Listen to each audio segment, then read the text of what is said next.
Eran solo niños, pero sus crímenes impactantes destrozan vidas.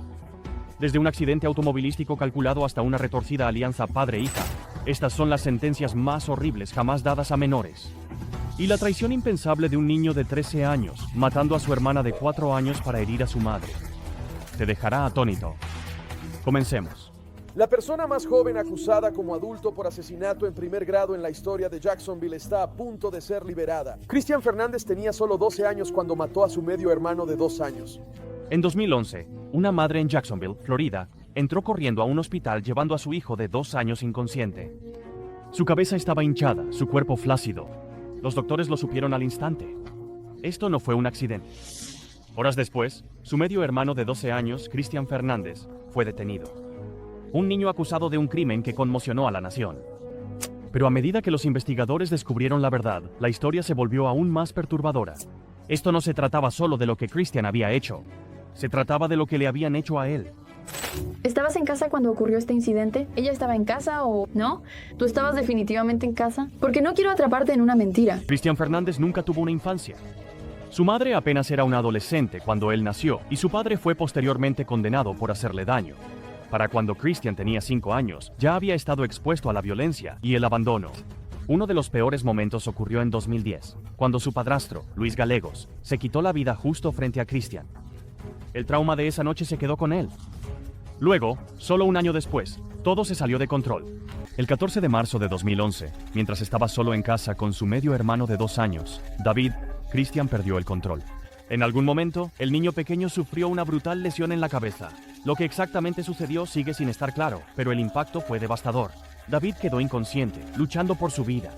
En lugar de pedir ayuda de inmediato, la madre de Christian, Vianela Susana, esperó horas antes de llevarlo al hospital. Para cuando lo hizo ya era demasiado tarde. Las lesiones de David eran graves.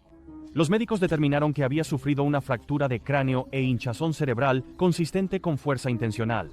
Los investigadores se dirigieron a Christian. Con solo 12 años, él era la única otra persona en la casa. Admitió haber empujado a David, pero los detalles seguían sin estar claros. El caso rápidamente tomó un giro inesperado. Christian no fue tratado solo como un niño que cometió un error. Fue acusado como adulto por asesinato en primer grado. A los 12 años, se convirtió en la persona más joven en la historia de Florida en enfrentar un juicio como adulto por homicidio. La decisión provocó indignación a nivel nacional. ¿Era esto justicia para David? ¿O el sistema estaba castigando a otro niño ya atrapado en un ciclo de violencia? Después de meses de batallas legales, Christian aceptó un acuerdo de culpabilidad en 2013. Se declaró culpable de homicidio involuntario en lugar de asesinato. En lugar de prisión para adultos, fue sentenciado a detención juvenil hasta su cumpleaños número 19. Su madre, Vianela Susana, también fue condenada por no buscar ayuda médica antes. Fue sentenciada a 10 años de prisión. Christian fue liberado en 2018, pero incluso después de cumplir su condena, su caso sigue siendo uno de los más controvertidos en Estados Unidos. Historia. En el tribunal, Christian se sentó en silencio. Su expresión era indescifrable. Algunos veían a un joven delincuente peligroso. Otros veían a un niño roto, que había sido abandonado mucho antes de que este crimen ocurriera. La familia de David lloraba, desconsolada por una vida robada demasiado pronto. Mientras tanto, el equipo legal de Christian luchaba por la rehabilitación en lugar del castigo, argumentando que encarcelar a un niño solo continuaría el ciclo de violencia. Incluso hoy, el debate persiste. ¿Era Christian realmente culpable? ¿O era simplemente otra víctima, castigado por una vida sobre la que nunca tuvo control?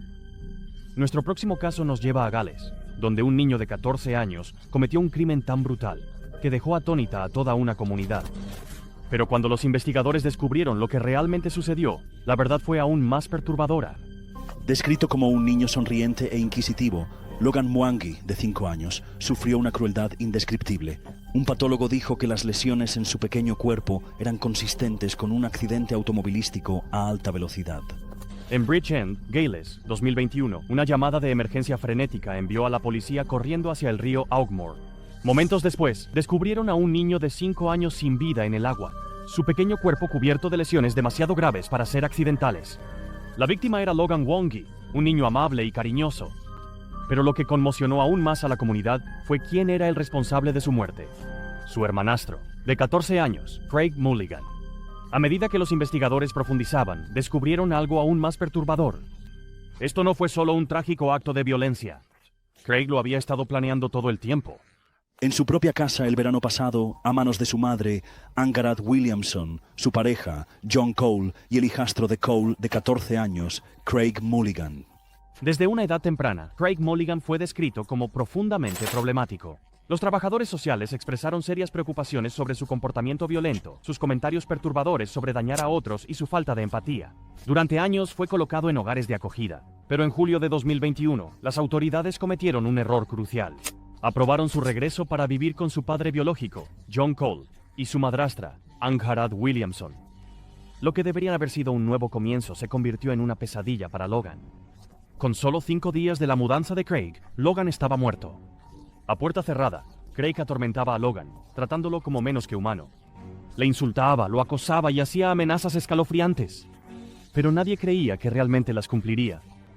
Hasta que una noche horrenda lo hizo. Quienes deshumanizaron a Logan con su trato fueron Howard Williamson y John Cole. La jueza Jefford dijo que al tratarlo de la manera en que lo hicieron, lo habían deshumanizado. El 31 de julio de 2021, en medio de la noche, Craig y su padre arrastraron a Logan de su cama. Craig atacó brutalmente al niño de 5 años, causándole lesiones catastróficas.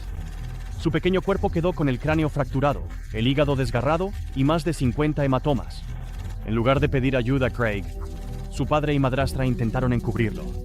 Envolvieron el cuerpo de Logan en una bolsa de plástico y lo arrojaron al río, esperando que el agua borrara las evidencias. Por la mañana, Angarad llamó a los servicios de emergencia, fingiendo ser una madre angustiada cuyo hijo había desaparecido misteriosamente. Pero cuando llegó la policía, inmediatamente vieron a través de las mentiras. Craig Mulligan fue arrestado, y su comportamiento bajo custodia estremeció a los investigadores. Mientras que la mayoría de los adolescentes de 14 años estarían asustados o arrepentidos, Craig no mostró ni lo uno ni lo otro. En cambio, sonreía con suficiencia e incluso se jactaba de lo que había hecho. Pero no era el único enfrentando la justicia. Su padre, John Cole, y su madrastra, Angarad Williamson, también fueron arrestados y acusados de ayudar a encubrir el asesinato de Logan. En el tribunal, se reveló que Craig había hablado sobre querer hacerle daño a Logan durante meses. Había practicado atacarlo, tratándolo como menos que humano, e incluso había dibujado imágenes perturbadoras de personas siendo lastimadas. Después de un juicio angustioso, Craig Mulligan, John Cole y Angarad Williamson fueron declarados culpables. Craig por asesinato, y su padre y madrastra por sus roles en el crimen y el encubrimiento. John Cole cumplirá un mínimo de 29 años y Howard Williamson cumplirá 28 años en prisión. Craig fue sentenciado a al menos 15 años de prisión, una de las sentencias más severas jamás impuestas a un niño en Gales. Su padre recibió un mínimo de 29 años, y su madrastra también fue sentenciada a 28 años tras las rejas.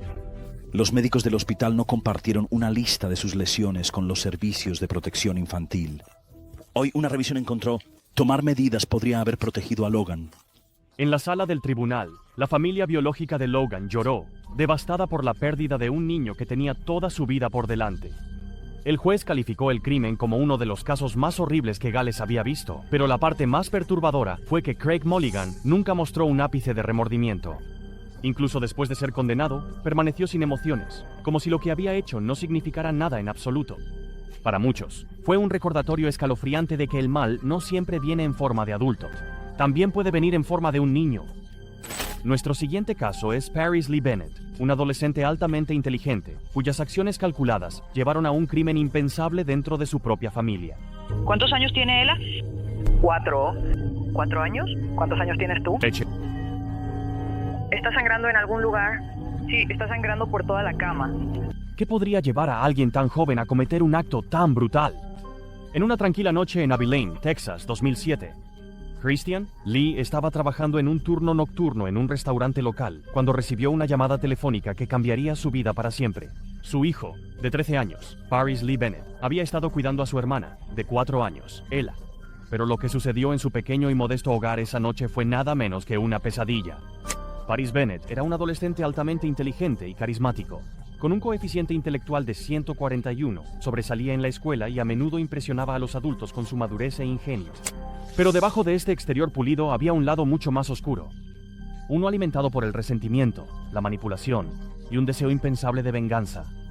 Recuerdo estar enojado todo el día y pensar todo el día, quiero lastimar a alguien si voy a estallar. Paris albergaba una profunda ira hacia su madre, Christian, derivada de sus luchas pasadas con el uso de sustancias y los fracasos percibidos en su relación. Pero en lugar de confrontarla directamente, Paris ideó un plan para herirla de la manera más devastadora posible. El 5 de febrero de 2007, Paris convenció intencionalmente a su niñera para que se fuera temprano, dejándolo solo con ella. Luego, después de ver televisión tranquilamente durante horas, Paris entró en el dormitorio de ella, armado con un cuchillo. El ataque fue violento e implacable. Ella fue apuñalada 17 veces mientras yacía en su cama, completamente indefensa. Pensé en bajar por la calle, ver a alguien que conocía y pensé en herir a un extraño. Lo que hace que este caso sea aún más perturbador es lo que Paris hizo después. En lugar de entrar en pánico o intentar cubrir sus huellas, llamó al 911. En la llamada, Paris afirmó tranquilamente que había experimentado un episodio psicótico y atacado a su hermana. Pero como los investigadores descubrirían pronto, sus acciones no fueron nada impulsivas. Fueron el resultado de una planificación fría y calculada. A medida que la investigación avanzaba, salió a la luz la aterradora verdad sobre el motivo de Paris. Durante los interrogatorios policiales, Paris admitió que su verdadero objetivo no era ella, era su madre. Él creía que al matar a ella, podría infligir el dolor máximo a Christian, dejándola sufrir con la pérdida de su hija por el resto de su vida. La evidencia reveló que Paris había pasado semanas planeando el asesinato. La noche del crimen, esperó deliberadamente hasta que la niñera se fuera, e incluso pasó tiempo en la habitación de ella antes del ataque, mirándola mientras dormía. Su falta de remordimiento y su comportamiento escalofriante sorprendieron a los investigadores. En el tribunal, los detalles del asesinato de ella dejaron horrorizado al jurado. Las fotos de la escena del crimen, combinadas con las propias confesiones de Paris, pintaron el retrato de un adolescente, cuya inteligencia y astucia solo eran igualadas por su capacidad para la crueldad. Perez Bennett fue condenado por asesinato capital y sentenciado a 40 años de prisión, la pena máxima permitida para un menor bajo la ley de Texas en ese momento. Aunque sigue siendo elegible para libertad condicional después de cumplir la mitad de su sentencia, muchos, incluida su propia madre, han expresado temores sobre la posibilidad de su liberación. Durante la sentencia, Pérez mostró poca emoción, manteniendo el mismo comportamiento calmado y desapegado que había mostrado durante toda la investigación.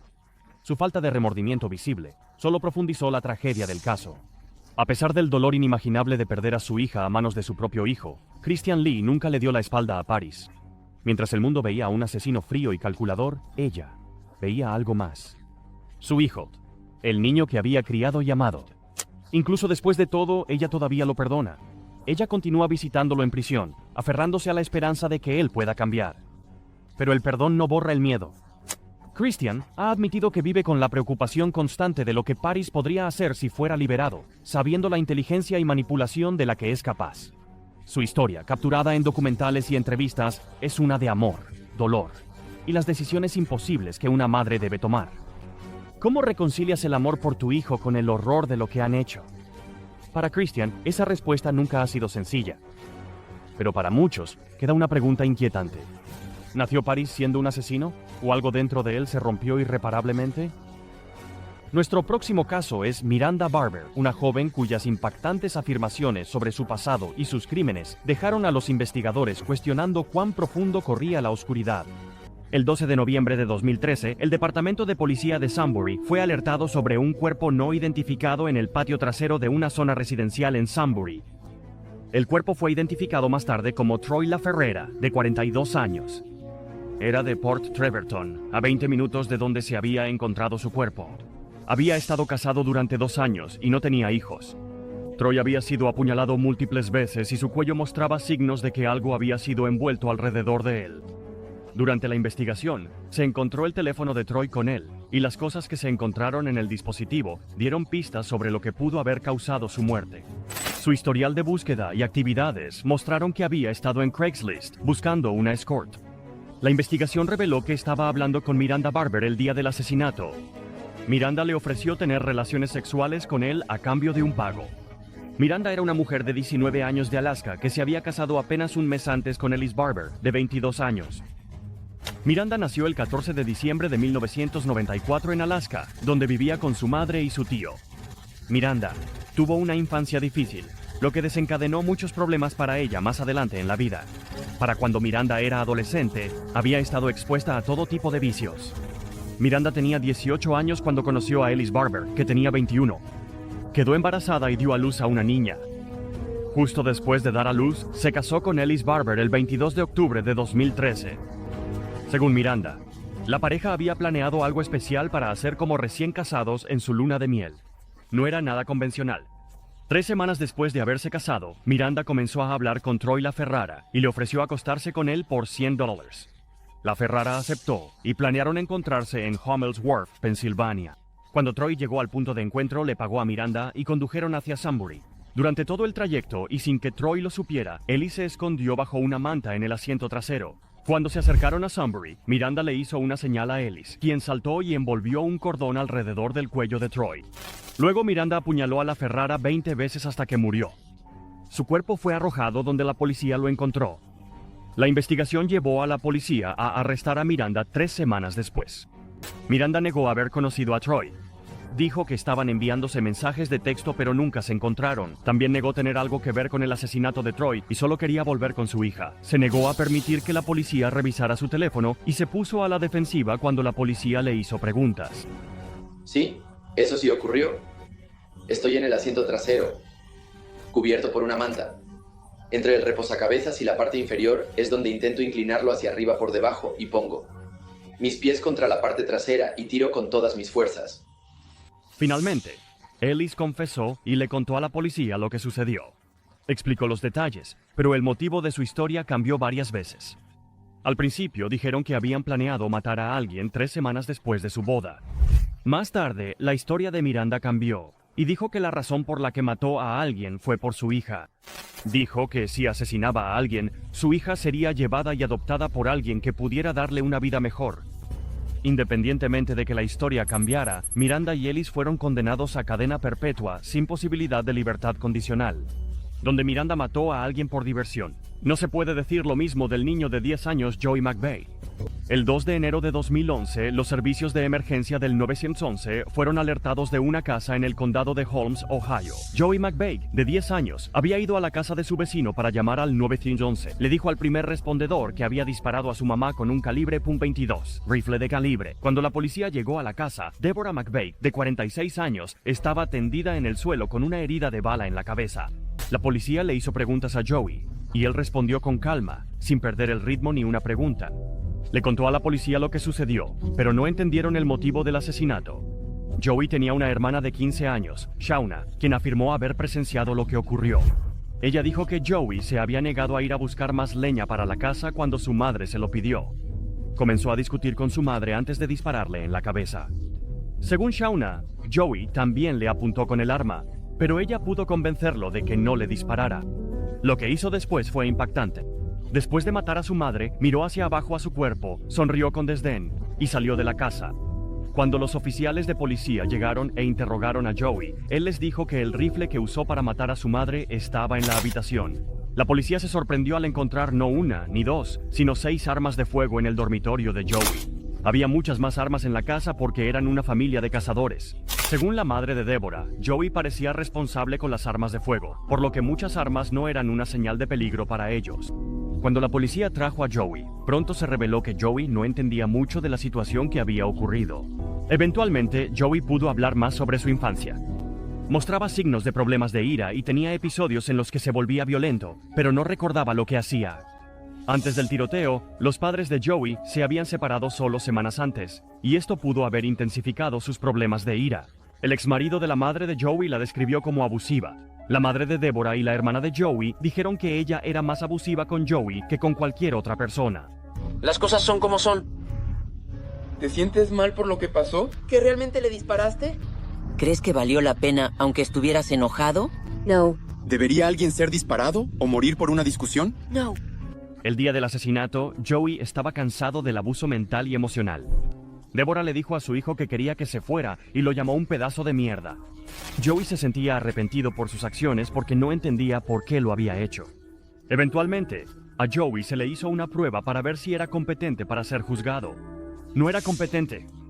Fue diagnosticado con depresión, ansiedad, así como una discapacidad de aprendizaje.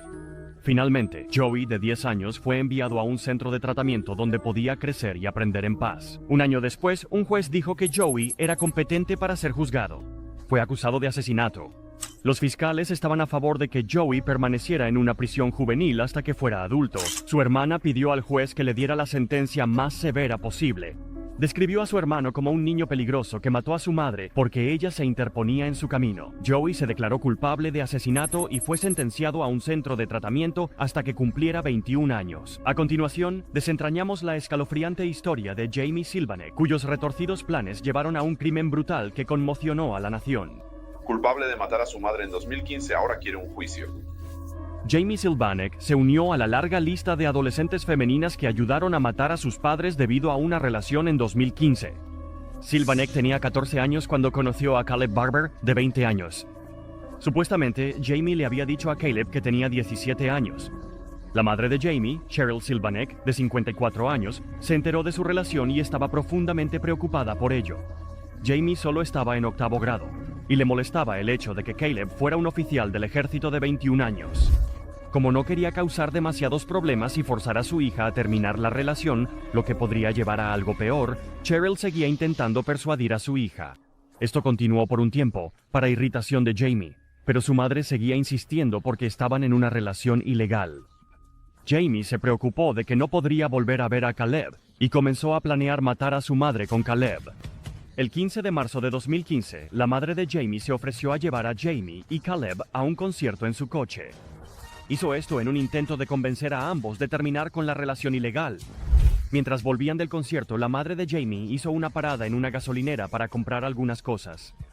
Para horror de Cheryl, regresó al coche y vio a Jamie y Caleb teniendo relaciones sexuales.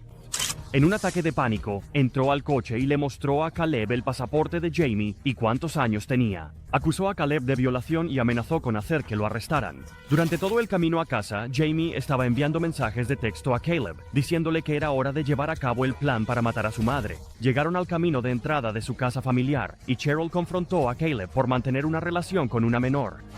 Caleb, si ella pregunta por tu edad, di 16 y medio otra vez, y que la razón por la que dijiste 20 es porque estabas acostumbrado a mentir sobre eso a otros soldados en el ejército para evitar el acoso. Así que cuando estás en situaciones estresantes, simplemente sale. Ella tiene que irse, Caleb, ahora mismo. ¿No entiendes? Ella amenazó con echarme de la casa. Quiero que se vaya.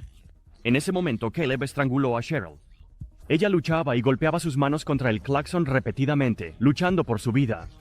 Para evitar llamar la atención por el ruido del claxon, Caleb cortó la garganta de Cheryl con un cuchillo que había elegido específicamente para matar a Cheryl. Cortó y apuñaló a Cheryl Silvanek en el cuello 5 veces.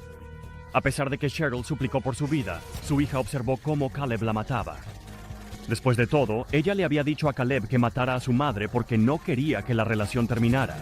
Después del asesinato, Barber y Jamie Silvanek condujeron a un Walmart para conseguir suministros y regresar a la casa. El cuerpo de Cheryl Silvanek fue luego llevado a un área rural en el municipio de South Whitehall y fue incendiado. Barber y Jamie luego arrojaron el coche manchado de sangre en un estanque cercano antes de regresar caminando a la casa de los Silvanek, donde fueron a la habitación de Jamie. La policía fue alertada sobre un cuerpo en llamas y el coche hundiéndose. No pasó mucho tiempo para que la forense identificara el cuerpo de Cheryl Silvanek. Horas después, las pruebas apuntaron a Jamie y Caleb. Fueron arrestados en la casa y puestos bajo custodia. Jamie se convirtió en la primera menor en ser acusada como adulta. Jamie fue acusada de asesinato en 1er grado, conspiración criminal, abuso de un cadáver y manipulación de pruebas.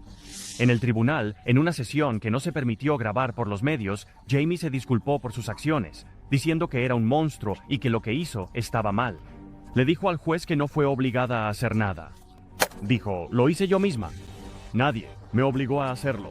No estaba bajo la influencia de nadie, ni de ninguna droga, ni de nada más que mi propio egoísmo. Finalmente, Jamie fue sentenciada a 35 años a cadena perpetua. Barber, por otro lado, fue sentenciado a cadena perpetua sin posibilidad de libertad condicional. Jamie planeó matar a su madre, pero no dio el golpe mortal. ¿Cómo se compara con Natasha Ellis, quien fue la verdadera asesina? El caso de Natasha Ellis fue tratado con atención delicada en los medios debido a la naturaleza del caso. Natasha tenía 15 años cuando ayudó a una amiga más joven, que tenía 13, a matar a los miembros de su familia. El 23 de mayo de 2019, Ellis entró en la casa de su amiga, cuyo nombre no se reveló, y atacó a su familia. La madre de la amiga, Lee A. Moore, de 36 años, murió en el ataque. El padre de la niña más joven, Paul Greer, y su hermano de 17 años también resultaron heridos, pero sobrevivieron. Ella había apuñalado a Leah Moore hasta la muerte. Paul Greer sufrió heridas de arma blanca en los brazos y tuvo que llevar vendajes durante más de un año. La amiga de Ellis le había dicho qué hacer y le proporcionó las armas para matar a su familia. La evidencia reveló que las dos estaban en comunicación hasta el momento en que ocurrieron el asesinato y el intento de asesinato. Ellis y su amiga fueron detenidas y acusadas. Ellis fue juzgada como adulta y acusada de asesinato, intento de asesinato, asalto agravado y asesinato con alevosía. No se dio un motivo para el ataque, por lo que 7 meses después, Ellis se declaró no culpable por razón de locura. Fue considerada apta para ser juzgada y finalmente fue sentenciada. Durante su sentencia, Ellis lloró mientras se disculpaba con sus víctimas por el trauma que les causó. Afirmó que nunca quiso que nadie resultara herido. Finalmente, Natasha Ellis fue sentenciada a 15 años a cadena perpetua. También tuvo que cumplir al menos 22 años de su condena antes de ser elegible para libertad condicional. Ahora pasamos a otra historia desgarradora. Erin Caffey, una joven cuya vida estaría marcada para siempre por las devastadoras decisiones que tomó. Se cansó de las discusiones y dijo, simplemente hazlo. ¿Es eso cierto? ¿Perdón? Sí. Erin Caffey, de 16 años, hizo lo impensable por amor. Kathy estaba trabajando como mesera a tiempo parcial cuando conoció a Charlie Wilkinson, de 18 años. Las cosas se pusieron serias entre ellos, y Charlie le dio a Kathy un anillo de promesa. A los padres de Erin no les gustaba la relación porque sentían que había algo extraño en Wilkinson. Debido a sus sospechas, se metieron en línea para ver qué podían encontrar sobre Wilkinson. Descubrieron que su página estaba llena de referencias sexuales y conversaciones sobre beber alcohol. Por esto, Erin se asustó de que sus padres le impidieran ver a Wilkinson. Así que comenzó a hablar sobre matar a su familia. El 1 de marzo de 2008, Erin llevó a cabo su malvado plan con la ayuda de Wilkinson y su amigo Charlie Wade. Wilkinson afirmó que aunque él sugirió que deberían huir, Caffey dijo que deberían matar a sus padres en su lugar. Así que ese día, Wilkinson y Wade entraron en la casa de Caffey mientras dormían y dispararon varias veces a sus padres. Cuando la madre de Caffey no murió inmediatamente, Wade usó una espada estilo samurái y casi la decapitó. Esto la mató de inmediato. Él quería vengarse porque hicimos que rompiera con nuestra hija. Escuché a mi hijo Matthew gritar. Él dijo, Charlie, ¿por qué estás haciendo esto? No, Charlie, no, ¿por qué estás haciendo esto? Wilkinson y Wade dispararon a Tyler, el hermano menor de Aaron, y se turnaron para apuñalar al otro hermano de Aaron, Matthew, hasta que murió. Wilkinson y Wade luego incendiaron la casa antes de irse con Aaron y la novia de Wade, Terry Caffey. El padre de Aaron sobrevivió al ataque y les dijo a los oficiales que Charlie Wilkinson los había atacado. Charlie Wilkinson fue encontrado en su remolque y fue arrestado. Aaron también estaba en el remolque, pero afirmó que había sido secuestrada. Charlie Wade y su novia también fueron arrestados. Sin embargo, la horrenda revelación llegó después de que la policía interrogó a los 4. La historia de Aaron se desmoronó rápidamente porque Wilkinson y Wade contaron la misma historia. Aaron había orquestado los asesinatos. Caffey insistió no participó en los asesinatos. Honestamente creo que ella no fue la mente maestra. Y no lo digo por negación porque es mi hija, sino porque no creo que mi hija sea malvada. Al final, Wilkinson y Wade fueron sentenciados a cadena perpetua sin posibilidad de libertad condicional. Kathy, por otro lado, fue sentenciada a cadena perpetua con la posibilidad de libertad condicional después de 40 años. Su padre, quien sobrevivió al ataque, la perdonó, diciendo que fue manipulada por Wilkinson. Ahora pasamos a otro caso escalofriante. La historia de Carly Madison es una de manipulación, ira y las inquietantes decisiones de una joven llevada al límite. Ella tenía una crisis de salud mental. Ella no sabe qué estaba pasando en ese momento. Estamos pidiendo que la declaren no culpable por razón de locura. Los fiscales dicen que ella le disparó a su madre, Ashley Smiley, profesora de matemáticas secundaria de 40 años, en la cara. El 19 de marzo de 2024, un amigo de Carly Gregg, de 14 años, se comunicó con Ashley Smiley, la madre de Carly, expresando preocupaciones sobre el uso excesivo de marihuana por parte de su hija. El amigo reveló que Carly había estado consumiendo la droga y usando teléfonos celulares desechables, lo que generó alarmas sobre su bienestar. Decidida a actuar, Ashley decidió confrontar a su hija sobre los rumores. Después de hablar con el amigo de Carly, Ashley se dirigió al dormitorio de Carly. Lo que descubrió allí la dejó impactada. Varios bolígrafos de vapeo estaban esparcidos por todo el dormitorio. Alarmada, Ashley rápidamente quiso respuestas. El jurado vio 5 días de pruebas perturbadoras, incluido este video de vigilancia. Primero se ve a Greg con un arma detrás de su espalda, paseando por la casa. Esa tarde, las imágenes de la cámara de seguridad dentro de la casa capturaron una escena escalofriante. Carly, vestida con una camiseta de Nirvana, se movía por la casa, aparentemente escondiendo algo detrás de su espalda. Resultó ser un .37 pistola Magnum. Cuando Carly salió del campo de visión de la cámara, el sonido de 3 disparos rompió el silencio.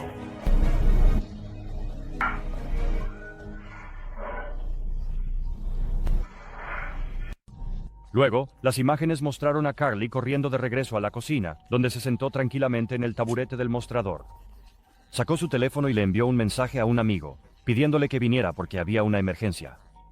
Cuando los amigos de Carly llegaron a la casa, Carly les preguntó si alguna vez habían visto un cadáver. Sin más explicaciones, Carly los llevó al dormitorio de su madre, donde Ashley yacía sin vida, con el rostro empapado en sangre. Según este amigo, Carly confesó que su padrastro, Heath Smiley, era el siguiente en su lista. Usando el teléfono de su madre muerta, Carly, haciéndose pasar por su madre, envió un mensaje a Heath. El mensaje decía: ¿cuándo estarás en casa, cariño? Heath no sabía que este mensaje era una trampa cuidadosamente elaborada. Su padrastro, Heath Smiley, volvió, y Greg también le disparó. Cuando Heath llegó a la puerta principal, Carly lo emboscó, disparándole a su padrastro en el hombro. A pesar de la herida, Heath logró tomar el control de la situación. Dominó a Carly y le quitó el arma, salvando finalmente su propia vida. En pánico, Heath pidió ayuda. Los oficiales de policía llegaron rápidamente, junto con los paramédicos. Carly fue arrestada en el acto.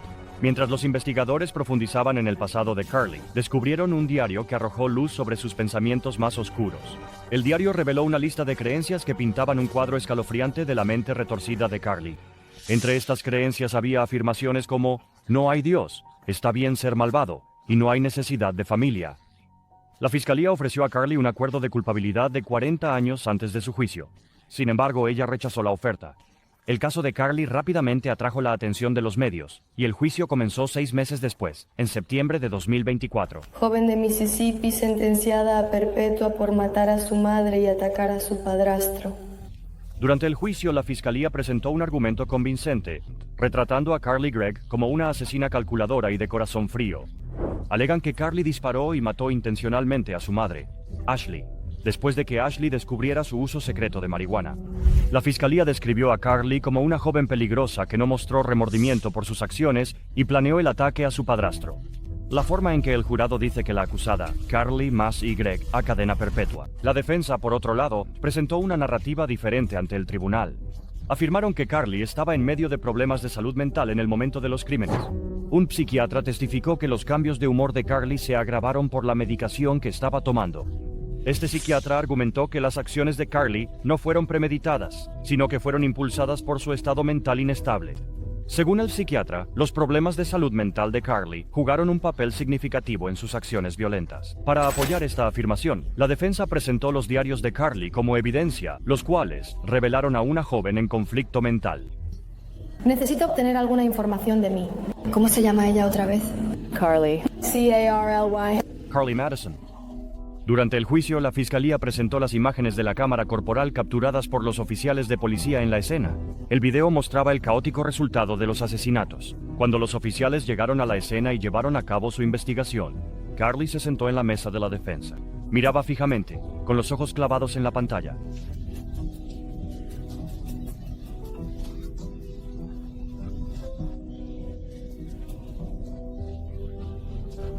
Mientras Carly veía las imágenes, las lágrimas llenaban sus ojos. La adolescente que antes era compuesta y segura fue superada por la emoción. Uno de los testigos clave en el juicio de Carly fue su padrastro, Heath. Está en mi cara. Bueno, la puerta tenía, 3 o 4 pulgadas de ancho. Heath testificó sobre los trágicos eventos que llevaron al asesinato de su esposa. Declaró que a pesar de las acciones de Carly, todavía mantenía una buena relación con ella. Esta declaración sorprendió al público, ya que parecía incomprensible que pudiera mantener un vínculo con alguien que le había disparado y había quitado la vida a su esposa. En su argumento de cierre, la fiscalía recordó al jurado que Carly sabía la diferencia entre el bien y el mal cuando cometió el asesinato, después de una cuidadosa consideración. El jurado deliberó durante menos de 2 horas antes de emitir su veredicto. Regresaron con un veredicto de culpabilidad, encontrando a Carly culpable más allá de toda duda razonable. Carly, que solo tenía 15 años, fue declarada culpable de asesinato en primer grado. En una entrevista exclusiva con WLBT, Kevin Gregg, el padre biológico de Carly, dijo que estaba avergonzado, enojado, molesto y muy triste por las acciones de su hija. Actualmente, Carly está detenida en la unidad de delincuentes juveniles en la instalación correccional central de Mississippi. Los abogados defensores han indicado que planean apelar la condena de Carly. Sin embargo, dada la gravedad de su crimen y el clamor público, parece poco probable que la apelación logre revocar el veredicto. Nuestro próximo caso involucra a Cyntoia Brown y expone las devastadoras consecuencias del trauma y los fallos sistémicos en nuestro sistema de justicia. Las cámaras estaban grabando mientras ella describía a un psiquiatra lo despiadado que era. La primera vez que hizo esto fue cuando me dijo cómo me desmayé, porque dijo que pensaba que era una broma. Las pruebas mostrarían que Brown estaba en el espectro del alcohol fetal, un trastorno que afecta el cerebro y el comportamiento. Cyntoia Brown nació de una madre que luchaba con la adicción a las drogas y enfrentó un camino difícil desde el principio. Su madre, incapaz de cuidarla, tomó la difícil decisión de darla en adopción. Fue adoptada por padres amorosos.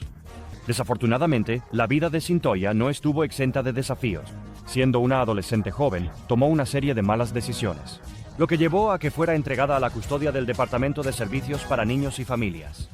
La determinación de Cyntoia por escapar de sus circunstancias la llevó a huir, dejándola sin hogar en las calles de Nashville. Ella le concedió a Berman acceso a la entonces adolescente durante todo su juicio penal. Durante su tumultuoso tiempo en las calles, Cyntoia se encontró con un depredador despiadado. Este individuo, aprovechándose de su vulnerabilidad, comenzó a traficarla. El 6 de agosto de 2004, el encuentro fatídico de Cyntoia con Johnny Allen, un agente inmobiliario de 43 años y maestro de escuela dominical, cambiaría su vida para siempre. Creo que me va a golpear o hacer algo así, pero luego se da la vuelta y alcanza, como si estuviera alcanzando al lado de la cama o algo, así que pienso, oh, no me va a golpear, va a buscar un arma. ¿Y qué hiciste en ese momento? Agarré el arma y le disparé. Cyntoia afirma que accedió a tener relaciones sexuales con Johnny por $150, pero según su testimonio, el acto nunca ocurrió. En algún momento, pensó que Johnny estaba alcanzando su arma. Aterrorizada, Cyntoia alcanzó el arma que Johnny había escondido en su mesita de noche y le disparó en la parte posterior de la cabeza, matándolo instantáneamente. Presas del pánico, Cyntoia robó $170 de Johnny, así como 2 armas. Luego huyó de la escena en su camioneta. A pesar de la joven edad de Cyntoia, los tribunales decidieron juzgarla como adulta, lo que provocó debate. El juez del Tribunal de Menores de Metro justificó su decisión diciendo que era un riesgo demasiado grande para la comunidad mantener a Cyntoia en el sistema juvenil. Cyntoia alegó que mató a Johnny en defensa propia. Ella dijo que Johnny la había intimidado al pararse sobre ella mientras estaba en su cama. Sin embargo, la fiscalía argumentó que cuando encontraron a Johnny, estaba en una pose de dormir, lo que ponía en duda su afirmación de defensa propia. Alegaron que Cyntoia mató a Johnny mientras dormía en la cama para robarlo. Durante el juicio de Cyntoia, 3 reclusas que habían pasado tiempo con ella en prisión testificaron que Cyntoia confesó haber matado a Johnny Allen. Estas reclusas afirmaron que Cyntoia admitió el asesinato e incluso expresó satisfacción por haber quitado la vida a otro ser humano. Otra reclusa presentó una carta supuestamente escrita por Cyntoia. En la carta, Cyntoia supuestamente admitía haber mentido a la policía sobre ciertos aspectos del caso.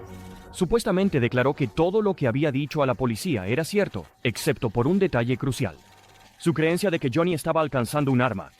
Para complicar aún más las cosas, un experto forense en documentos testificó su opinión sobre la carta. Afirmó que la nota escrita por Cyntoia parecía ser auténtica y consistente con su caligrafía. Esta revelación dejó al jurado cuestionando la credibilidad de las declaraciones de Cyntoia. 60 años tras las rejas. Incluso con buen comportamiento, Brown tendría que cumplir al menos 51 años para posibilidad de libertad. Sí, ya se acabó. La defensa de Cyntoia argumentó que Johnny había planeado agredir sexualmente a Cyntoia si ella no lo mataba en defensa propia. Presentaron testigos que testificaron que Johnny tenía un lado oscuro y que anteriormente había tenido comportamientos inapropiados hacia las mujeres. Un testigo afirmó que Johnny la llevó a su casa, la besó contra su voluntad, y cuando ella le dijo que no quería ser íntima, él la agredió. Por el asesinato de Allen, Brown fue finalmente acusada, juzgada y condenada como adulta. Culpable, marca parcialmente verde. El jurado halló culpable a Cyntoia de asesinato en primer grado, agravado y robo, resultando en cadena perpetua. Esta sentencia fue impactante, dada su edad al condenarla. En 2018, la Junta de Libertad Condicional de Tennessee realizó audiencia por su clemencia. Esta audiencia permitió que testigos que conocían a Cyntoia testificaran en su favor. Solo quería decir gracias. Sé que mucha gente llega a verte, pero he rezado durante mucho tiempo. La audiencia de Cyntoia tuvo lugar el 28 de mayo de 2018, con el destino de Cyntoia en juego. Después de meses de deliberación, el 7 de enero de 2019, la sentencia de cadena perpetua de Cyntoia fue conmutada a 15 años más 10 años de libertad condicional supervisada. Esta decisión significativa marcó un punto de inflexión en la vida de Cyntoia, ofreciéndole una oportunidad de rehabilitación y reintegración en la sociedad. El juez que presidía el caso declaró que la transformación debe ir acompañada de esperanza, haciendo eco de la importancia de las segundas oportunidades y el potencial de redención. La familia de Johnny, devastada por la pérdida de su hijo, estuvo en fuerte desacuerdo con la decisión de permitir que Cyntoia quedara en libertad. Creían que no se había hecho justicia y que su sentencia de cadena perpetua debería haberse mantenido. Los oficiales involucrados en el caso compartieron el mismo sentimiento, creyendo que la liberación de Cyntoia fue una injusticia. Ella es alguien que se ha rehabilitado completamente. El presidente otorgó el perdón a Johnny, diciendo que aquellos que pagan su deuda con la sociedad y se mejoran en prisión merecen una segunda oportunidad. Desde su liberación, Cyntoia Brown se ha convertido en una figura prominente, usando su voz para crear conciencia sobre el tráfico sexual de menores y el tratamiento del sistema de justicia penal hacia los jóvenes delincuentes. Ha sido la oradora principal destacada para diferentes grupos en todo el país, cautivando a las audiencias con su historia de supervivencia y resiliencia. Mientras nos alejamos del escalofriante caso de Cyntoia Brown, prepárense para conocer a Amber Wright. La familia mostró fotos de bebé de Seth. El mismo Kyle Hooper subió al estrado. Seth Jackson, de 15 años, vivía en Bellevue, Florida, y salió con Amber Wright, de 15 años, durante 3 meses. Sin embargo, sin que Seth lo supiera, Amber también había estado viendo a Michael Bargo, de 18 años. Este triángulo amoroso creó una intensa celosía y resentimiento, convirtiéndose en una dinámica tóxica y descontrolada entre Seth y Amber. En marzo de 2011, Seth y Amber decidieron terminar su relación. Sin embargo, dado que esta era la era de las redes sociales, Facebook jugó un papel crucial en las secuelas. Tanto Seth como Amber se lanzaron indirectas, intercambiando insultos y avivando las llamas de su relación rota. Y luego Amber Wright comenzó a salir con Michael Bargo. Cuando Amber estaba con Michael, ella mentía y le decía que Seth la había lastimado. Esta información falsa enfureció a Michael y en un día en particular confrontó a Seth en su patio, amenazándolo con «Tengo una bala con tu nombre». Y Michael Bargo comenzó a hablar sobre «Necesitamos matar a Seth Jackson. A nadie le gusta. Necesitamos matarlo». El 17 de abril de 2011, Michael se acercó al hermano de Amber, Kyle Hooper, de 16 años, y le dijo que necesitaban matar a Seth Jackson. Michael luego reclutó a Justin Soto, de 20 años, y a Charlie Ellie, de 18 años, para que lo ayudaran en el plan de asesinato. Le dispararon una vez, pero salió y casi llegó a la carretera. Esa noche, Amber contactó a Seth, instándolo a que se reuniera con ella en la casa de Charlie. Seth, sintiendo una trampa, dudó al principio, pero Amber lo tranquilizó, diciéndole que solo querían discutir la posibilidad de volver a estar juntos. Finalmente, Seth cedió. Cuando llegó, fue atacado de inmediato por Kyle, quien lo golpeó en la cabeza con un objeto de madera. Amber y Charlie observaron desde un lado mientras Michael emergía armado, apuntando un .22, pistola calibre apuntando a Seth. En un giro impactante de los acontecimientos, Michael abrió fuego, hiriendo a Seth. A pesar de sufrir heridas, Seth logró escapar del interior del remolque y llegar a salvo afuera. Sin embargo, Justin lo derribó. Aún armado con su pistola, Michael persiguió a Seth y le disparó de nuevo, débil y desorientado.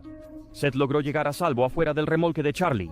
Sin embargo, Justin y Michael rápidamente lo llevaron de vuelta adentro, inmovilizándolo en la bañera. Michael continuó disparando a Seth, apuntando a su cara, hasta que finalmente lo mató. Quemaron el cuerpo y, para mí, lo que lo hizo atroz es que se sentaron allí y básicamente lo trataron como si una fogata fuera una fiesta. Todos se sentaron afuera. Michael y Justin tomaron el cuerpo sin vida de Seth y lo pusieron en un saco de dormir, y luego lo arrojaron al fuego. Observaron cómo las llamas consumían el cuerpo, finalmente borrando cualquier rastro de sus crímenes. El grupo usó lejía para limpiar la escena del crimen y recogió los restos del fuego en 3 cubos. El novio de la madre de Amber Wright y Kyle Hooper jugó un papel crucial en encubrir el crimen, llevando los cubos con los restos de Seth y transportándolos a una cantera de roca en Ocala, Florida. Odio malditamente este lugar. Las personas que nos conocen van a estar buscándonos cuando salgamos de esto. ¿Por qué? Hay un maldito niño de 15 años asesinado.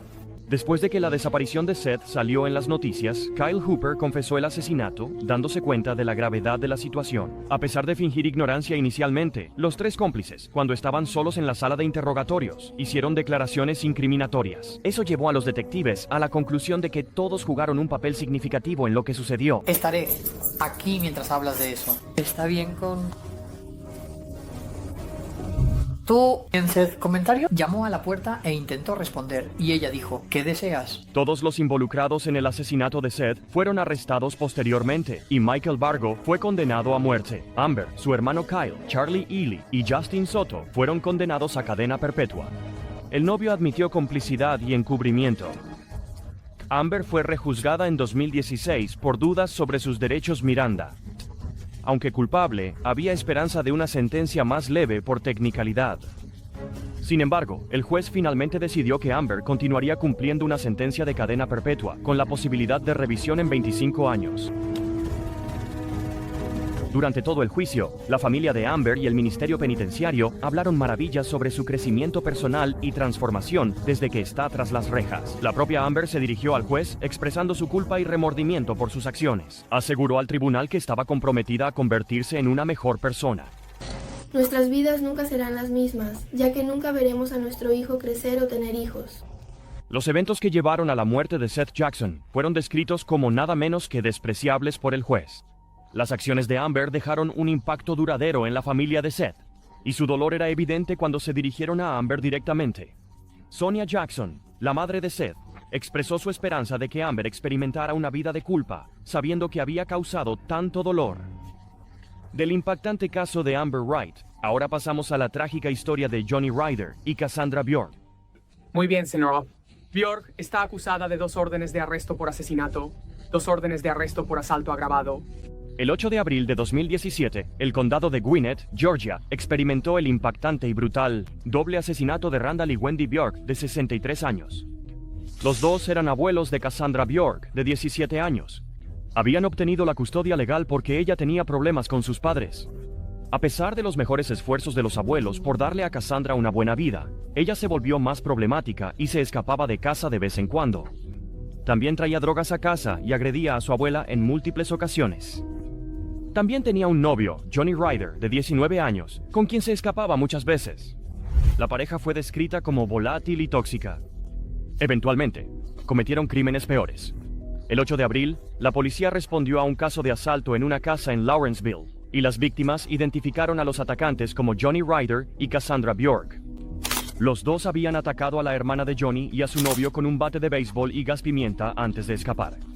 El coche que usaron para escapar pertenecía a Wendy y Randall, y esto llevó a la policía a entrar a la fuerza en la casa, ya que esperaban lo peor. Para su horror, encontraron los cuerpos de Wendy y Randall. Ambos habían sido apuñalados múltiples veces. Sus autopsias mostraron que habían sufrido golpes contundentes en la cabeza y varios cortes alrededor de sus gargantas. Todos estaban horrorizados de que algo así hubiera sucedido en su comunidad. Cassandra y Johnny se convirtieron en los principales sospechosos del caso, y un día después de que se encontraran a los Bjork, su nieta y su novio fueron encontrados después de que se atrincheraran dentro de un apartamento. Se negaron a salir, y para cuando el equipo SWAT pudo obtener una visual, descubrieron que los adolescentes estaban heridos en el baño, ya que habían intentado suicidarse. Fallaron en este intento y fueron llevados al hospital. Ambos fueron acusados de los asesinatos de los abuelos de Cassandra. El interrogatorio reveló algunos detalles impactantes que mostraron que el asesinato había sido premeditado. Parece que lamentas. Que te atraparon, que tuviste gente después. No parece que lamentes haber matado a tus abuelos. Cassandra le dijo a la policía que habían planeado asesinar a sus abuelos y evitar que sus cuerpos fueran descubiertos. Según Cassandra, ella y Johnny esperaron hasta que sus abuelos estuvieran dormidos antes de entrar a su dormitorio, atarlos con cinta adhesiva y atacarlos. Las armas homicidas incluían una llave de cruz, un bate de béisbol, un martillo y cuchillos de carnicero. Ambos golpearon y apuñalaron a los Bjork hasta la muerte. Lo que es aún más horrendo es que después de los asesinatos, Cassandra selló las ventanas y puertas con masilla para evitar que el olor de los cuerpos en descomposición saliera. Y luego volvimos a la casa. Cuando se fueron, ¿a dónde fueron? Fuimos a como Kroger o Publix a comprar algo de comer. Y luego volvimos a la casa. Así que simplemente nos relajamos allí, cual Era como Arnold Peace. Johnny y Cassandra luego pidieron comida para llevar e invitaron a sus amigos a la casa para una fiesta. Ella también dijo que fumaron mucha marihuana para enmascarar el olor de los cuerpos, ya que estuvieron en la casa por más de una semana. Las cosas parecían diferentes, ya no me miraban igual. No lo sé, es como si la vibra que tenían fuera que realmente no sabían qué hacer. Realmente no sabían cómo estar cerca de mí, supongo. Realmente no sabían cómo hablarme. El motivo del asesinato fue impactante. Cassandra dijo que mató a sus abuelos porque eran demasiado estrictos. También dijo que sus abuelos no eran las únicas víctimas previstas. Según ella y Johnny habían planeado matar a la familia de Johnny y a la madre de Cassandra. Ambos aceptaron un acuerdo de culpabilidad y no fueron a juicio. Ambos fueron sentenciados a 2 cadenas perpetuas, cada uno con la posibilidad de libertad condicional después de 60 años. Cuando los dos escucharon sus sentencias, sus reacciones fueron diferentes entre sí. Mientras Johnny se disculpó por lo que hizo, se dice que Cassandra estaba llorando y se negó a decir nada, incluso cuando se le dio la oportunidad de hablar. Los dos serían elegibles para libertad condicional en 2077. Después de la inquietante historia de Johnny Ryder y Cassandra Bjork, ahora pasamos al caso de Mackenzie Shrila, otra adolescente cuyas acciones impactantes dejaron una huella duradera. El tribunal, considerando el cargo 9, sigue la exención, encuentra a la acusada Mackenzie Shrila culpable de agravar el homicidio de Henry. A principios del 31 de julio de 2022, las cámaras de vigilancia captaron un Toyota Camry conduciendo por Strongsville. Mackenzie Shrila, de 17 años, estaba conduciendo el coche. Su novio, de 20 años, Dominic Russo, y su amigo, Davian Flanagan, de 19 años, también estaban en el coche. El coche parecía ir a la velocidad límite recomendada, hasta que la paz se disolvió en caos en cuestión de segundos.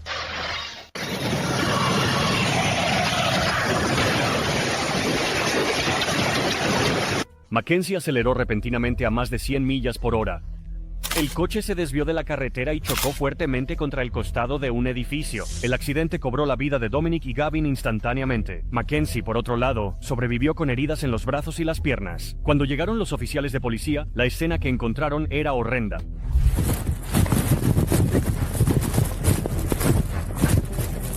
Radio. Hay un ocupante adentro. Los oficiales de policía declararon muertos a los 2 chicos y se abrió una investigación. Aunque al principio parecía un accidente, la investigación pronto reveló que Mackenzie aceleró intencionalmente y chocó contra el edificio. Los fiscales comenzaron a exigir una condena por asesinato porque las pruebas lo demostraban. El pedal del acelerador del coche fue presionado hasta alcanzar las 100 millas por hora, con un 100% de presión ejercida sobre el volante. No hubo intento de frenar. Se reveló que ella mantuvo el pie en el pedal todo el tiempo, y pronto, Mackenzie Shrila fue arrestada y acusada de 2 cargos de asesinato en primer grado. Un cirujano de trauma que trabajó con Shrila informó que ella asumió la responsabilidad por lo que le sucedió a su novio y a su amigo. La defensa también admitió que el accidente fue culpa de ella. Sin embargo, ella no lo hizo a propósito y realmente fue un accidente. El abogado de Mackenzie intentó desesperadamente demostrar que Mackenzie era inocente y que no chocó el coche intencionalmente. Debido a la naturaleza del juicio, le correspondía a la jueza Nancy Margaret Russo determinar qué iba a suceder con Mackenzie. Y para la jueza Russo, las acciones de Mackenzie Shrila fueron intencionales y ella sabía lo que estaba haciendo. El video muestra claramente el propósito y la intención de la acusada. Ella eligió un camino de muerte y destrucción al acecho. La prueba 802 cristaliza la elegante toma de decisiones de la acusada. La jueza Russo dijo que Shrila quería matar a ambos chicos y probablemente a sí misma en el accidente también. La llamó un verdadero infierno sobre ruedas. A pesar de esto, la madre de Mackenzie, Natalie Shrila, suplicó desesperadamente al tribunal, tratando de demostrar que su hija no era una asesina. Se dirigió a la familia de las víctimas y le dijo a la jueza que Mackenzie no tenía memoria del accidente. Su señoría, este fue un terrible y trágico accidente pesadilla que ocurrió del cual ella no tiene memoria y del que nunca se recuperará emocional o físicamente. Ella casi muere también, y estamos pidiendo que por favor no haga que la sentencia sea consecutiva. Él era familia y todos nos amamos. Finalmente, la decisión recayó en la jueza Russo y ella presentó el veredicto del Estado. Mackenzie fue declarada culpable de asesinato en primer grado y escuchar impacto de víctimas. La hermana de Gavin Flanagan pidió la sentencia más larga posible para Mackenzie. Me gustaría que le diera a Mackenzie la sentencia más larga posible. El hermano de Dominic Russo también subió al estrado y dijo al tribunal que Mackenzie era más egoísta que conocía. Declaración de Kenzie en el hospital para detectar el zoológico. ¿No puedes simplemente quitarme la licencia por 10 años o algo así? Esa declaración es de Mackenzie Cirillo. La persona más egoísta que conozco, irónicamente, Dom es la persona más egoísta que conozco. Mackenzie también se dirigió al tribunal y a las familias de sus víctimas disculpándose con ellas mientras lloraba. Desearía poder recordar lo que pasó. Lo siento mucho. Estoy destrozada. Amo a Dawn y Davy, y todos éramos amigos y Dawn con mi alma. Desearía poder quitarles todo su dolor y lo siento mucho. Mackenzie fue sentenciada a 15 años a cadena perpetua por el asesinato de Dominic Russo y Gavin Flanagan. De la escalofriante historia de Mackenzie Shrilla, ahora pasamos al caso de Ellen Fryer, una adolescente cuyas acciones violentas conmocionaron a su comunidad y dejaron un rastro de destrucción. He visto todo tipo de personas. Ahora veo a verdaderos hombres con las perspectivas menos compasivas. Esta es Ellen Fryer y está siendo acusada del delito de conspirar para asesinar a su padre con la ayuda de su novio de 19 años en 2017. El 2 de octubre de 2017, Erin Fryer, de 50 años, y Ellen Fryer, de 15 años, fueron reportadas como desaparecidas por la novia de Erin. Después de que las hijas menores de Erin encontraron sangre en su hogar, la hija, de 11 años de Erin, dijo que escuchó a su padre gritar por la mañana, pero no bajó hasta más tarde. Luego recordó haber escuchado la voz de Gavin McFarlane, el novio, de 19 años de Ellen. El cuerpo de Erin fue encontrado una semana después en el bosque. Basado en las declaraciones que dieron los hermanos de Ellen, Ellen y su novio fueron llevados para ser interrogados, y los detalles que se revelaron te sorprenderán. Según Ellen, su padre le había dicho que no podía estar con Gavin porque ella era menor de edad, y Gavin debería saberlo. Antes del desafortunado asesinato, Aaron había prohibido a Gavin ver a su hija nuevamente, e incluso amenazó con matarlo si lo veía cerca de su hija otra vez. Supuestamente, Ellen le dijo a la policía que su padre había sido abusivo y que quería huir junto con Gavin. Según ella, Gavin había aparecido con Russo Jones, de 22 años, con un machete en la mano. Ella le dijo a la policía que Jones, de 22 años, había atacado a su padre y que ella huyó cuando escuchó gritos. Sin embargo, la historia que Jones le contó a la policía era diferente. Les dijo que fue Gavin quien había matado a Aaron con un bate de béisbol. Dijo que había entrado a la casa y vio el cuerpo de Aaron en el suelo. Jones dijo que el único papel que desempeñó en el asesinato fue ayudar a Gavin a deshacerse del cuerpo. También dijo que Ellen había sido la mente maestra detrás de todo. Gavin McFarlane admitió haber matado a Aaron Fryer, pero había un giro espeluznante. Ellen le había dicho a Gavin que su padre la había abusado y que estaba embarazada de 2 semanas como resultado. Excepto que Ellen no estaba embarazada y Aaron Fryer no había sido abusivo. Él solo estaba tratando de proteger a su hija de Gavin, quien finalmente fue declarado culpable de violación en 3er grado porque tuvo relaciones sexuales con Fryer siendo menor de edad. Gavin luego reveló que Ellen le había dicho que matara a su padre. Él dijo que ella le dijo esto: sal a la sala de estar, elimínalo y mándame un mensaje de texto y avísame cuando esté hecho. Después de que esto se reveló, Ellen se declaró culpable de conspiración para cometer asesinato y fue sentenciada a 25 años de prisión. Gavin McFarlane fue declarado culpable de homicidio y sentenciado a cadena perpetua con la posibilidad de libertad condicional después de 25 años. En su audiencia de sentencia, Ellen se disculpó por sus acciones y dijo que pasaba cada día pidiendo perdón, porque encontró a Dios durante el periodo en que estaba esperando la sentencia. Será elegible para libertad condicional en 2041. Después del impactante caso de Ellen Fryer, ahora pasamos a la inquietante historia de Thane Ormsby, un adolescente cuya vida se sumergió en la violencia de la manera más horrenda. 3 personas muertas, incluye un niño de 10 años, y la policía estatal llama muertes como un homicidio. Los investigadores dicen que un familiar encontró los cuerpos en una casa móvil. Preguntes a la gente de Amity, en Aroostook o a la policía, la respuesta es la misma. No creen que haya habido nunca un triple homicidio en esta área. El 22 de junio de 2010, Thane Ormsby, un estudiante adolescente de la escuela secundaria Ellsworth, llevó a cabo un ataque espantoso en Amity, Maine. Alrededor de las 5:30 p.m., entró en la casa de Jeffrey Ryan, de 55 años, y comenzó una masacre. Eso resultó en el asesinato sin sentido de Jeffrey, su hijo de 10 años, Jesse, y un amigo de la familia, Jason DeHaan. Después del apuñalamiento, Thane huyó de la escena, desencadenando una búsqueda que duró varios meses. En julio de 2010, fue arrestado por un cargo de fugitivo de la justicia en Dover, New Hampshire. Después de meses de búsqueda, la policía finalmente lo localizó y lo llevó ante la justicia.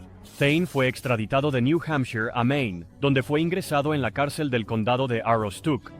Según Thane, mató a Jeffrey Ryan porque estaba convencido de que el hombre vendía drogas. También reveló que mató a Jason, DeHaan y al joven hijo de Jeffrey porque eran testigos del crimen. Vestido con un traje de rayas, Ormsby tuvo que secarse las lágrimas de los ojos, como describió su madre. El largo camino, dice ella, que ha recorrido después de una infancia de abuso y negligencia. Thane fue acusado 3 cargos de asesinato y cargo incendio. Se declaró no culpable en audiencia. Meses después presentó una segunda declaración no culpable por razón de locura. Su hijo, de 10 años, Jesse y Jason DeHaan Ormsby, no derramaron una sola lágrima. Por el asesinato de Jeffrey Ryan. Es mi triste y solemne deber. En 2012, Thane, ahora de 21 años, se encontró en juicio en el Tribunal Superior de Holton. Los cargos eran serios, 3 cargos de asesinato y un cargo de incendio premeditado. Sin embargo, el equipo de defensa de Thane argumentó que estaba loco en el momento del triple homicidio. Los jurados finalmente rechazaron esta defensa y lo sentenciaron a 3 cadenas perpetuas y una sentencia de 15 años por la condena de incendio premeditado. La noticia de que un adolescente había cometido un crimen tan atroz fue recibida con indignación y asombro generalizados. Muchas personas encontraron incomprensible que alguien tan joven pudiera poseer tal violencia extrema y desprecio por la vida humana. Por el asesinato de Jesse Ryan, es mi triste y solemne deber condenarte a cadena perpetua. Thane presentó una apelación ante la Corte Suprema de Maine un año después de su sentencia. Una de sus principales afirmaciones fue que la policía violó sus derechos de la Quinta Enmienda cuando lo entrevistaron en julio de 2010 después de los asesinatos. Sin embargo, en un fallo unánime, la Corte Suprema desestimó su apelación, afirmando que no se cometieron errores al permitir que las declaraciones de Thane se usaran durante su juicio y audiencia de sentencia. Los crímenes impactantes cometidos por estos jóvenes nos recuerdan cuán oscuro puede llegar a ser la mente humana, incluso a una edad tan temprana. Desde sus reacciones en la sala del tribunal hasta las cicatrices devastadoras que dejaron atrás, estas historias nos perseguirán para siempre. Pero esto es solo el comienzo. El próximo video en pantalla profundiza aún más en los casos más escalofriantes y las sentencias asombrosas que dejaron al mundo incrédulo.